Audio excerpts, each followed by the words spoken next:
bočné tesnenia. Obzvlášť opatrnosť u bočných tesnení, tie 3 segmenty. Ľahko sa potrhajú, ťažko sa zháňajú nové. A pozor, medzi jednotlivými ročníkmi bola občas zmena v celej produkcii 10 rokov. Boli 4 typy tesnenia, ktoré sú ináč rozrezané v týchto miestach a jednotlivé gumy je možné, že medzi sebou nepasujú. Niektoré roky pasujú, niektoré nie. Tým pádom, keď kupujete náhradné tesnenie, vždycky kupujete celý segment, všetky 3 tesnenia. Vtedy to bude pasovať. Keď kúpite len, dajme tomu, stredné tesnenie, je šanca 50 na 50, že vlastne bude sedieť ten rez alebo nebude. Tesnenie majú 3 skrutky.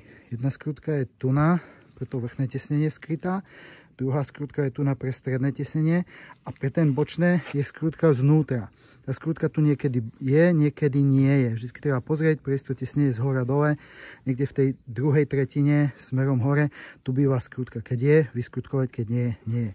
Samotné tesnenie. Tento segment sa vysúva smerom hore. Tento segment smerom dopredu vozidla. A tento segment sa vyťahuje smerom smerom dole sa dáva. Pri trochu pootvorenej streche. Čiže strechu si proste šťastie pootvorím, aby sa mi tento roh uvoľnil smerom do tohto priestoru a vlastne gumu pomaly stiahujem dole.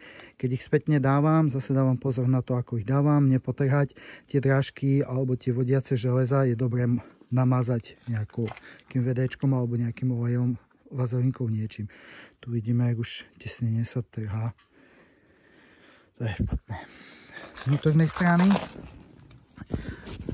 vo vnútri v streche lánko na napínanie, beriem, lánko na napínanie, povolím malého červíka, 2-3 otáčky, aby som lánko vedel vybrať a potom tu mám nítek, ktorý musím odvrtať. Ten nítek odvrtám a vlastne to je napínacie lánko, napínaciu gumu, potom spravím znova.